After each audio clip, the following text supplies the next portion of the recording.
فرماتا ہے کہ انا انزلناہ فی لیلۃ القدر، بے شک ہم نے اس قرآن کو شب قدر میں نازل کیا۔ وما ادراک ما لیلۃ القدر، اور آپ کو کیا معلوم کہ شب قدر کیا ہے؟ لیلۃ القدر خیر من الف شہر، شب قدر 1000 مہینوں سے بہتر ہے۔ تنزل الملائکۃ والروح فیہا باذن ربہم من کل امر، فرشتے اور روح اس میں اپنے رب کے اذن سے ہر حکم لے کر اترتے ہیں۔ سلام ہی حتی مطلع الفجر، وہ صبح روشن ہونے تک سلامتی کی رات۔ حضور نبی کریم صلی اللہ علیہ وآلہ وسلم نے ارشاد فرمایا، شب قدر کو جبرائیل امین فرشتوں کے جھرمٹ میں زمین پر اتر آتے ہیں۔ وہ ہر اس شخص کے لیے دعائیں مغفرت کرتے ہیں جو کھڑے بیٹھے کسی بھی حال میں اللہ رب ذوالجلال کو یاد کر رہا ہو۔ ہزاروں مہینوں سے افضل اس رات کے عطا کرنے کے پیچھے بھی ایک راز ہے۔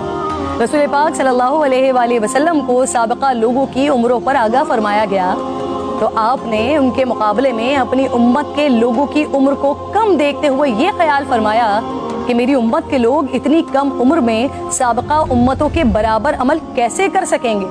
بس آپ صلی اللہ علیہ وآلہ وسلم کو لیلۃ القدر عطا فرما دی، جو 1000 مہینوں سے افضل رات ہے۔ لیکن وہ رات کون سی ہے؟ اس عظیم رات کو کہاں تلاش کیا جائے؟ اس پر رسالت مآب صلی اللہ علیہ وآلہ وسلم نے فرمایا، لیلۃ القدر کو رمضان کے آخری عشرے کی طاق راتوں میں تلاش کرو۔ اس رات کے مخفی رکھنے میں بھی حکمتیں ہیں ناظرین۔ اگر لیلۃ القدر کو مخفی نہ رکھا جاتا تو لوگ بس اسی رات کی عبادت پر اکتفا کر لیتے، اور اگر کسی انسان کی وہ رات عبادت سے رہ جاتی تو شاید اس صدمے کا ازالہ ممکن نہ ہوتا۔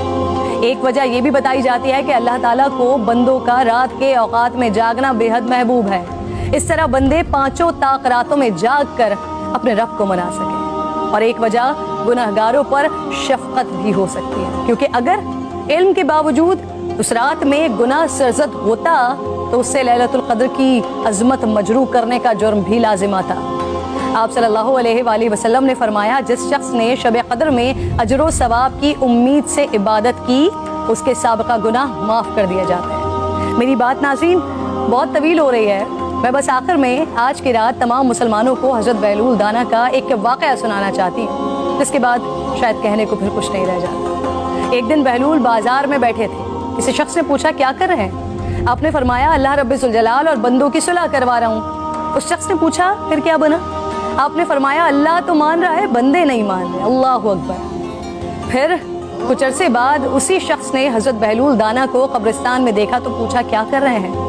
بہلول نے فرمایا اللہ اور بندوں کی صلح کروا رہا ہوں۔ اس شخص نے پوچھا پھر کیا بنا؟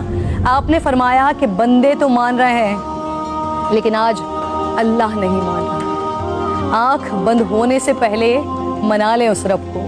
میری التجا ہے، میرے حق میں بھی دعا